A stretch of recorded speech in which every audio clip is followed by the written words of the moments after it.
सावन के महीने में कथा सुन रहे हो। आप शिव की भक्ति को जितना जितना जागृत करोगे ना, उतना उतना फल तुम्हारे जीवन में प्राप्त हो जाएगा। बारिश का समय चल रहा है। एक बेलपत्र आप अगर शंकर भगवान को रोज चढ़ाते हो, एक बेलपत्र शिव जी को रोज समर्पित करते हो, तो मन में एक संकल्प इस बारिश के मौसम में, इस सावन के महीने में एक संकल्प भी तुम्हारे भीतर आना चाहिए कि एक बेलपत्र अगर मैं शंकर भगवान को चढ़ाती हूं, मैं जिंदा हूं, तब तक तो देवादिदेव महादेव को बेलपत्र चढ़ाऊंगी। पर मेरे मरने के बाद मेरे बच्चों ने, मेरी बेटी ने, मेरे दामाद ने, मेरे बेटे ने, मेरी बहू ने, पोता पोती ने शंकर जी पे बेलपत्र नहीं चढ़ाई तो मरने से पहले ऐसा काम कर जाना, जैसे बीमा कर जाते हो तो बीमे की रकम तुम्हारे घर के लोगों को मिलती है, जमा तुम करते हो, रकम तुम्हारे परिवार वालों को मिलती है, उन परिवार वालों का भला कर जाते हो, उसी तरह एक भला अपना भी कर जाना और संसार सागर का भी कर जाना। मेरे मरने के बाद बेलपत्र कौन चढ़ाएगा? इसलिए एक बेलपत्र का पेड़ लगा कर जाना, उस पेड़ की बेलपत्र कोई भी तोड़कर महादेव को चढ़ाएगा, फल तुझे ही मिलेगा। एक बेलपत्र का वृक्ष तुम भी लगा कर जाओ, उस बेलपत्र के पत्ते को कोई तोड़ेगा, शंकर पर चढ़ाएगा, फल मुझे मिलेगा। उस बेलपत्र के पत्ते को कोई तोड़ेगा, शिव को समर्पित करेगा, उसका फल मुझे मिलेगा। मैं चली भी गई, वृक्ष तो रहेगा, पेड़ तो रहेगा। श्रेष्ठ कर्म कर देखिए।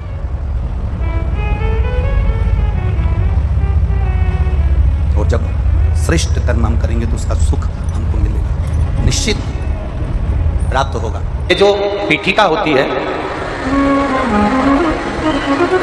इस पीठिका में एक देखो, इससे समझ, ये जो पीठिका है, ये पीठिका माता पार्वती जी का हस्त कमल, इस पीठिका, ये भगवान शंकर का शिवलिंग हो गया। ऊपर से जो जलाधारी में से एक एक बूंद पानी नीचे टपकता है, वो भगवान शंकर की 5 बेटियां, जया, विषहरा, शामलीभारी, दौतली और देव। और इस पीठिका के सम्मुख में जहां से पानी नीचे गिरता है, जहां से ये जो भाग आगे जाके होता है, जहां से पानी नीचे गिरता है, इसके राइट में श्री गणेश जी, लेफ्ट में श्री कार्तिकेय जी, और मध्य में एक मोटी सी, प्रत्येक शंकर के शिवलिंग की जलाधारी में एक मोटी सी बीच में एक लाइन होती है, मोटी सी। वो स्थान अशोक सुंदरी का होता है, वो स्थान अशोक सुंदरी का होता है, उसको अशोक सुंदरी का स्थान। जब विशेष बहुत आपको लग रहा है कि ये कार्य होने वाला नहीं है, और विशेष अगर कोई कार्य, और बहुत समय अगर आपके निकल भी गए हो, बहुत समय आपका लग गया और वो कार्य नहीं हो रहा, 5 बेलपत्र अशोक सुंदरी वाली जगह पर जब आप चढ़ाएंगे तो ये डंडी का जो भाग है, ये डंडी का भाग जहां से पानी बहता है, जहां से जल बहता है, उस स्थान की ओर इस डंडी के भाग को रखेंगे। 5 बेलपत्र, एक बेलपत्र जब डंडी का भाग हमने इधर कर दिया, थोड़ा समझ लें अच्छे से, जैसे ये जलाधारी समझ लो, एक बेलपत्र अपन ने रखी, डंडी का भाग जहां से जल बह रहा है उस ओर है। दूसरी बेलपत्र हमने उठाई और दूसरी बेलपत्र की डंडी को मध्य भाग की पत्ती पर, दूसरे नंबर की पत्ती, मध्य बीच वाली पत्ती उस पर, तीसरी बेलपत्र को फिर बीच वाली पत्ती पर, इस तरह से 5 बेलपत्र हमें देवादिदेव महादेव को समर्पित करना चाहिए। 5 बेलपत्र पर अपनी 3 उंगलियां भगवान शंकर की 5 बेलपत्र पर स्पर्श, और 1 लोटा जल भगवान शंकर को पंचाक्षर मंत्र, नमः शिवाय, षडाक्षर मंत्र, ओम नमः शिवाय या श्री शिवाय नमस्तुभ्यम कहकर जल चढ़ाने की दिशा। हमने पहले भी आप लोगों से कहा, अगर विशेष कोई कामना से हम जल चढ़ाते हैं, विशेष कोई मन की बात है और वो नहीं हो रही, उसके लिए हम जल चढ़ाते हैं, तो ध्यान रखने वाला विषय है, जहां से जल बहता है उसके ठीक विपरीत में आप बैठ जाओ। जल उत्तर की ओर जा रहा है, आप दक्षिण में बैठ लो, दक्षिण में बैठकर उत्तर की ओर मुख कर लो, क्योंकि जल उत्तर की ओर जा रहा है। इधर जल जा रहा है तो आपका बैठना इधर होना चाहिए, इधर जल जा रहा है तो आपका बैठना हम जहां बैठे ऐसा होना चाहिए, इधर जल जा रहा है तो आप जैसे बैठे हो वैसा होना चाहिए। वहां बैठकर 5 बेलपत्र रखकर उंगली का स्पर्श कर पंचाक्षर मंत्र या षडाक्षर मंत्र या श्री शिवाय नमस्तुभ्यम बोलकर फिर जल की धार दोनों हाथ से देवादिदेव महादेव को अपने मन की कामना कर अशोक सुंदरी से अपने दिल की बात कहते हुए चढ़ाई। 2 या 2.5 महीना होगा और देवादिदेव महादेव आपका वो कार्य सफल करेगा।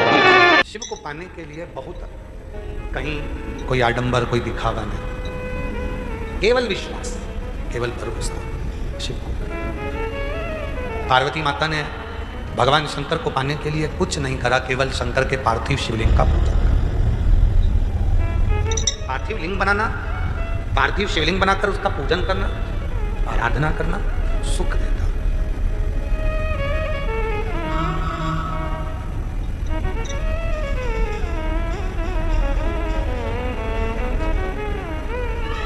जैसे शिव जी का एक नाम है ब्रह्मेश्वर महादेव। ये जो ब्रह्मेश्वर महादेव का जो नाम होता है,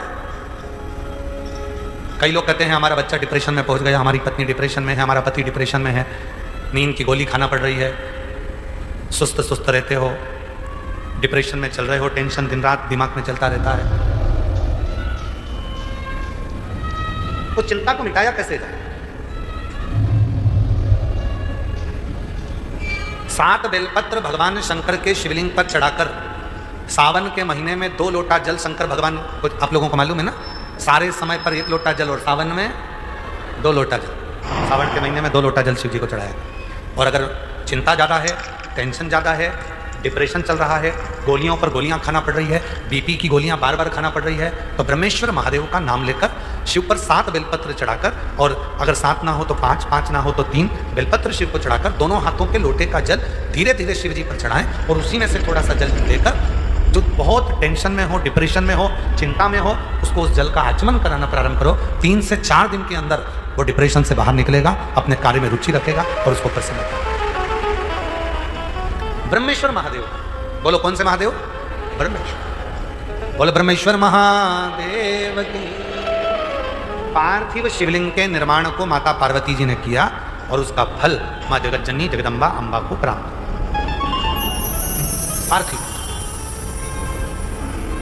पार्थिव पूजन कभी भी खाली नहीं जाता, कभी खाली नहीं। पार्थिव पूजन अगर किसी ने करी है तो खाली नहीं जाएगा। आप लोग 11 अगस्त को जो सावन की शिवरात्रि है, उस दिन जब आप शाम को 7 बजे पूजन करें, भले आपकी थाली में पूजन का सामान हो ना हो, केवल पार्थिव शिवलिंग बनाकर बैठ जाओ। जब हम जल चढ़ाएं, आप भी साथ में जल चढ़ाओ, धीरे धीरे बाबा को बस दिया लगाकर बैठ भी गए, कुछ भी नहीं है तो भी बेलपत्र पत्र चढ़ाकर अगर जल चढ़ाओगे साथ में, तो निश्चित है कि पार्थिव पूजन का फल तुमको प्राप्त जरूर है। किसी के यहाँ आज भी सिंदूर नाक से भरा जाता है तो मांग के मध्य तक भरा जाता है। आज भी शिवजी ने जब मांग में सिंदूर दिया, वो सिंदूर नासिका पे आकर गिरा, नासिका। और जब नासिका पर आकर गिरा, तब देव अधिदेव महादेव ने कह दिया, सुनो पार्वती, आज मैं संसार की प्रत्येक नारी को एक वर देता हूं कि नारी चाहे छोटे से बच्चे के कपड़े धो ले, नारी चाहे अपने घर के बुजुर्ग के कपड़े धो ले, नारी चाहे झूठे बर्तन मांज ले, नारी चाहे अपने पति के झूठे बर्तन मांज ले, कपड़े धो ले, सारा काम कर ले, उसके बाद भी नारी अगर एक क्षण के लिए मेरे मंदिर तक आ रही है तो वो कभी अशुद्ध नहीं हो सकती, वो शुद्ध की शुद्ध है, वो अशुद्ध नहीं है, उसमें शुद्धता का भाव नहीं। आज के जमाने में बहुत बड़ा बड़ा आडंबर हो गया, शिव जी को हाथ मत लगाना, इस मंदिर में प्रवेश मत करो, इस मंदिर के अंदर कोई जा नहीं सकता, शंकर जी को कोई हाथ नहीं लगा सकता, भगवान को कोई छू नहीं सकता। हे भाई, शिव पुराणों को अगर अच्छे से अध्ययन करो तो स्वयं देवाधिदेव महादेव कहते हैं, जब मेरे पास में मेरे भक्त आते हैं, उनको देखकर जो मेरे चेहरे पर प्रसन्नता आती है, वो मुझे फूल चढ़ाने से भी नहीं आ सकती।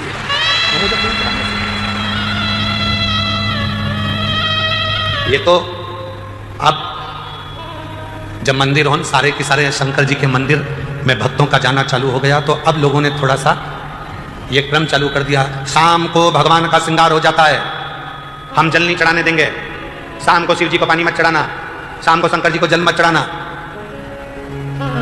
ये अब चालू हुआ।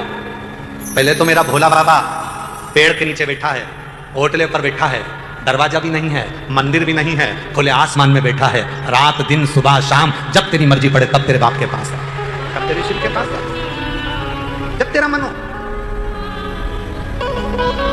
एक पूजन आपको बताई थी, एक उपाय आप लोगों को बताया था, रात्रि के 9 बज के, जम के बोलो 9:15 वाला। वो ऐसा शस्त्र है, अब कई लोग उसका विरोध भी करें, सियोर वाले बाबा तो हर कुछ बता देते हैं, रात को 9:15 पर शंकर जी को जल चढ़वा रहे हैं। हे भाई, पेट दुखेगा ना तो बच्चा अपने पापा और मम्मी से ही कहेगा। बच्चे को दर्द होगा तो वो अपने माँ बाप से कहेगा। दरवाजा बजाएगा, पापा मम्मा आई, दरवाजा बजा। ये संसार का मनुष्य का बाप देव अधिदेव महादेव है। जब इसको दुख आएगा तो कहां जाएगा? किससे कहे, किसको बोले? आओ भुवनेश्वर बाबा की भूमि पर रात को 12 बजे भी आओगे तो शंकर जी को जल चढ़ता मिलेगा। बोलो बोलो, सही है गलत है? 1:30 बजे रात को भी आओगे तो शिव जी को जल चढ़ता मिलेगा। 2 बजे रात को भी आओगे तो शिव जी को जल चढ़ता मिलेगा। 3:30 बजे रात को आओगे तो शिव जी को जल चढ़ता मिलेगा। 6 बजे भी आओगे तो जल चढ़ता मिलेगा। दिन भर जल चढ़ता मिलेगा। 24 घंटे बाप का दरवाजा अपनी औलाद के लिए खुला के खुला है, वो आएगा। कावड़ का नियम क्या होता है? कावड़ का जल किस जगह पर रख दिया जाए लाकर थोड़ा सा, कि जीवन में कभी संपदा की कमी ना हो जिंदगी। कावड़ का एक नियम होता है कि कावड़ को ये कंधे से ये कंधे पर रखना है तो सिर के ऊपर से कभी नहीं लिया जाता। कावड़ का एक कावड़ को इस कंधे से इस कंधे पर लाना है तो सामने से लाया जाता है, पीछे से लाया जाता है, और सिर पर से बार कर उसको वापिस नहीं लाते, सिर पर से।